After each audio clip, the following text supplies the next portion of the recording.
Bon, ok, Bandeko Balandi, on a surtout Jonathan qui fait la télévision. Et puis c'est une mot qui est tout au besoin d'Abisso à travers le monde. Donc, Lelo, Nayami, évangéliste Jonathan Mayoyo, au besoin de Touzana déjà dans le plateau. Ngana on sait que la Lelo Yenda Loba, on peut ça vraiment Maloba, Aloba, parce qu'il y a mené son message, mon très important. Donc, vous allez brancher sur votre chaîne avant Yaobanda. Vous s'abonner, vous aimer, vous commenter pour que tu vas rappeler moi faillite na biso, vous commentez souvent pour que moi défaut na biso to bongisa. Alors, après si Maloba na évangéliste Jonathan Mayoyo d'abord pour que après ça nous moté et bon to ba mission na biso. Merci beaucoup Berger et shalom peuple de Dieu. Je crois que vous allez très bien par la grâce de Dieu. Sinon, nous avons pas mon ici quand nous sommes nous avons alors, Berger, je suis l'évangéliste Jonathan Mayoyo, le fils du révérend Théophile Kabo. J'ai un message pour vous partager pendant quelques minutes et nous avons Merci beaucoup, évangéliste Jonathan Mayoyo. Donc, tout le monde a les lots qui donc, déjà, partout où on se prépare un caprice, un message à l'élo, un message puissant. Donc, sans plus tarder, TV Zangonga n'a pas si place directement à l'évangéliste Jonathan Mayoyo pour que Aloba et puis on a juste une souka émission pour conclure l'émission de la journal. Merci beaucoup, évangéliste, à vous la parole.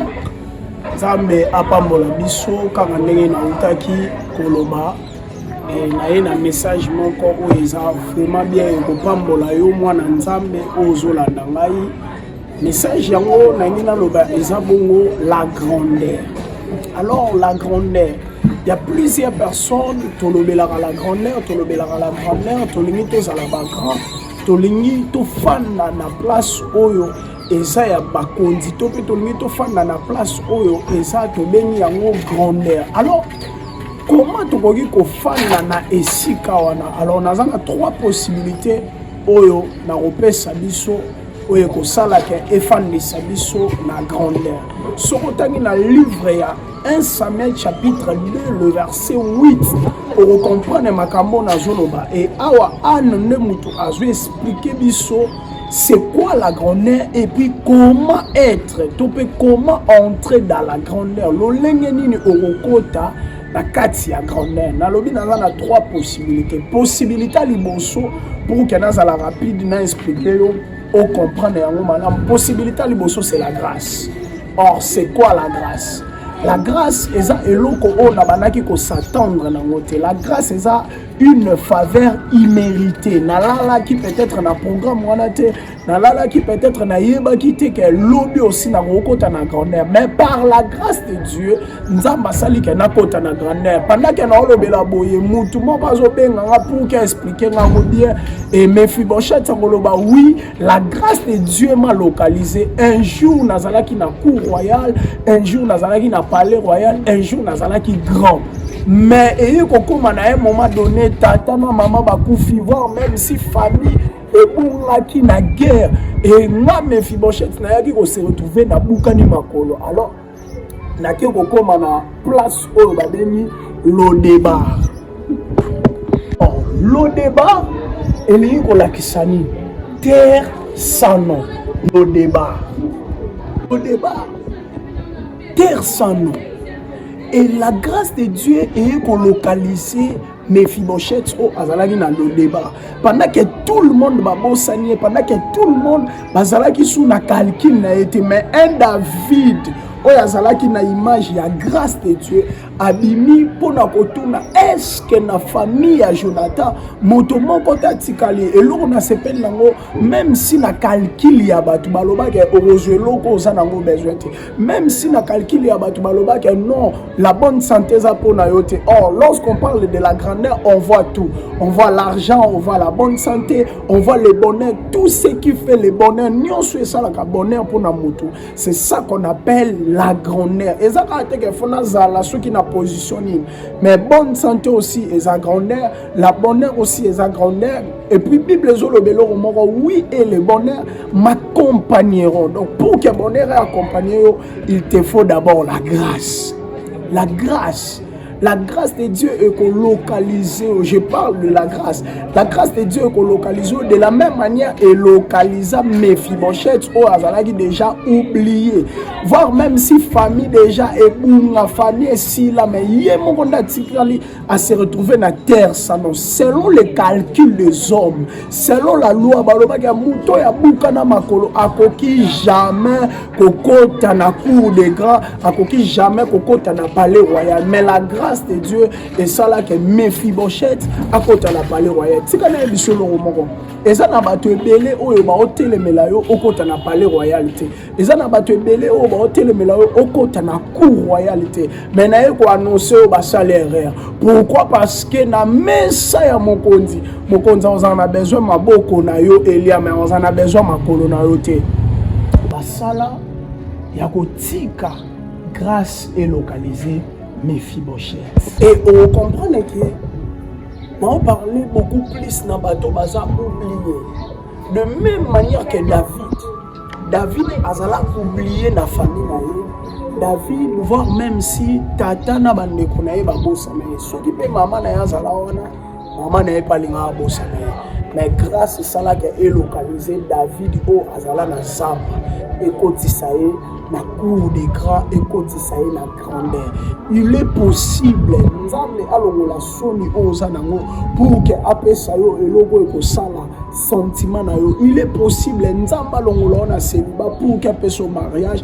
Il est possible nzambe apesa yo bana yo muto ozoluka bana nazo sambela nzambe grâce est localisée bisika nyonso za belle porte situation ozo traverser grâce ya nzambe est localisée dans le nom de Jésus. Alors, deuxième possibilité, deuxième élément, après avoir parlé de la grâce, pour que vous accédez à la grandeur, pour que vous accédez à la grandeur dans le but, première possibilité, c'est la grâce. Et deuxième possibilité, si vous allez dans le monde entier, vous remarquez que, surtout dans le monde de football, vous remarquez qu'il y a des grands. Mais dans le bateau, vous vaincu, vous avez moni. Cristiano Ronaldo na Messi kobeta lobi pe to kobeta lisolo ndenge babete la biso lisolo lelo ya Maradona ndenge babete la biso lisolo lelo ya Roi Pelé. Alors question nangeza, étant un enfant de Dieu, tu veux la grandeur, tu veux d'être avec le grand. Olingo fanda na bakolo, olingo fanda na bato minene, olingo zala na cour royale. Est-ce que tu as une histoire avec Dieu? Tu as une histoire avec Dieu. L'histoire dont je suis en train de parler, c'est ta vie, c'est ta relation, ta communion parfaite avec Dieu. Est-ce que toi, tu as une histoire avec Dieu? Tu veux être grand. Tu veux tu veux être marié, mariage, bonne santé. Est-ce que tu as une histoire avec Dieu? Tu as une histoire avec Dieu. La grandeur et c'est la grâce. Mais grandeur pour que accéder à la grandeur, pour que côté na grandeur, et aussi histoire ezalana nzambe. Dans le bagelo romoko et au pambola aussi. Parfois Dieu regarde nos efforts. Nzambe atala ba effort na biso o tozo sala pour que akoitsa biso aussi na cour des grands. Mon frère, ma soeur, yo moto zolandanga na yepona yebisa yo, il y a des fois nzambe azana besoin akoma histoire na yo. Nazonga karepa ya David akoki jamais koloba oui le bonheur et la grâce m'accompagneront. Soki nano akomi histoire te na nzambe. Pendant qu'azale na zamba, mutu nyonso tu ayebi susu te David babosanie. La première des choses, c'est la grâce. Et la deuxième des choses, c'est notre histoire avec Dieu. L'intimité parfaite avec Dieu. Tu veux être marié. Est-ce que tu as une histoire avec Dieu? Tu veux avoir des enfants. Est-ce que tu as une histoire avec Dieu? Tu veux avoir de l'argent. Est-ce que tu as une histoire avec Dieu? Mon frère, ma sœur, va écrire une histoire avec Dieu. C'est par là que Nzambe a côté son accord des grands. Olingi makamami nene mais olingi kokoma histoire te na Nzambe. Va dans le secret. Et c'est par là Nzambe a côté yo na cour des grands. Na zonge pa ya David pour nous expliquer les choses. David oazaki na Zamba batu nyonso to babosanye. Mais Bible lobi David pendant qu'il a banako koma histoire na Nzambe. Un jour Nzambe a décidé qui à côté David na cour des grands topé na cour royale. Nzambe oya secret abimisaka batu na mpoasa. So olingi Nzambe abimiso na mpoasa. Que nous comme histoire na ye et c'est par là Nzambe a omatisa yo topé a bokotisa yo na cour des grands. Alors troisième possibilité pour que na clôturer message na biso na elaki biso concernant la grandeur. Troisième possibilité, c'est eza bongo ba offrande na yo. Oko remarquer ngo bien eza na basi oyo ba comprendre notion ya offrande et ekoitsa bango na cour des grands. Tozwa mwana mwasi oyo ya femme de Sinamite. Femme de Sinamite asala eloko oyo ezala na ba pensée même si pas ya mobali na ye. Même si ce qui n'a n'est plus loin, même si n'a pas pensé, il y a Nzambe ezalate. Comment ça? À mon aramosala Nzambe lekara. Yo y a des fois basala Nzambe bayara pana yo. Mais au betara bango bakara, mais au qui parate. Et c'est alors que au luka Nzambe à côté on a cour des grands. Non, au côté on a cour des grands. Pourquoi? Parce que oyebi d'abord te koyamba basala Nzambe. Et moi, si la Bible lobi a salela Élysée chambre haute. Oh, Élisa sengate. Geyazi même si serviteur Élysée a tika la rosenga côté. Mais Bible lobi pendant que moi si a sali chambre haute, yé mo kwa milobeli na mobali na ye alobi na koki jamais. Kotika mosala Nzambe aleka biso. Totonga chambre haute oyo ko sala ke soki mosala Nzambe ye apemelaka awa. Et c'est alors que Nzambe a décidé de reconnaître na cour des grands. Nzambe a kotisa na grandeur. Pourquoi? Parce que azo qui d'abord conscience ya ko pesa offrande ya offrande ko sala ka okota na cour des grands. Offrande ko sala ka evandisa yo na mikondi. Offrande ko sala ka o mata même si niveau offrande ya elongolaka même si humiliation place au humiliation ezalaki. Offrande elongolaka même si célibat place au célibat. Ngana ya bato ebele o basomba même si mabota na bango basomba ba mariage na bango basomba même si esengo ya vie na pe ya famille na à cause de offrande. On dit le diable ayaka un moment donné pour na rebebisa pe pour na détruire. Bible lobi dans le livre Jean chapitre 10 le verset 10, le voleur ne vient que pour détruire, égorger et puis ayaka pour na rebebisa, ayaka pour na kopanda. Pendant que le diable a le voleur vient que pour voler, gorger et détruire. Pendant que Aroya a yibi, on remarque offrande na yonde salake, ezongisa o nyonso o perdra qui. Peut-être aux ala qui na cour de roi, na cour de grand. Loko la Mephibosheth, mais à un moment donné Mephibosheth a se retrouvé na terre au Bible en terre sans nom. Mais à cause il y a offrande et salake ezongisa yo na Jérusalem. Et ça là que ezongisa na Jérusalem. Vous remarquez en grâce localisée Mephibosheth dans le débat et cotisé na Jérusalem. Et à part la grâce, ton histoire aussi et cotisé yo na cour des grands. Et à sous que zabongo offrande na yo. Offrande de rosalake. Ekota na cour des grands. Na sambeli Nzambe oyo atombola moto. Nzambe wana tombola. Na sambeli Nzambe oyo akotisa kabatu na cour des grands. Nzambe wana akotisa na cour des grands. Libondeli o mama anazo sala koloba. Di fumier il relève l'indigent. Tika Nzambe alokota yo pe amatisa yo. Azoloba azanzambe o alokota moto na se na poussière ne arretira ka pauvre. Nzambe wana alokota yo pe a changer histoire à vie na yo tika nzambe apambola bino place nyonso boza message oyo eza mpona bino.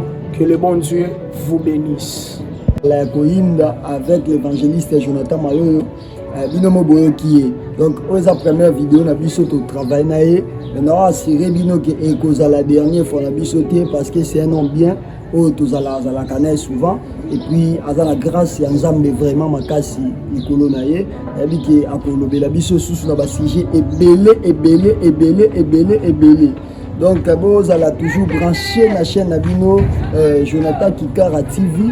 Vous allez toujours brancher, vous allez brancher, vous abonner, vous liker, vous commenter, afin que à tout moment, vous pouvez publier une vidéo et vous pouvez déjà que vidéo moi que publié kuna na chaîne Jonathan Kikara TV et na ko senga na évangéliste Jonathan Mayoyo ay ba pe kopesa biso numéro na ye soki bo na besoin ko contacter ye ya ko joyer bo mekampe ko benga ye na nzela ya singa to pe ya WhatsApp na lobe pa na yo évangéliste Jonathan. OK, merci beaucoup très cher berger.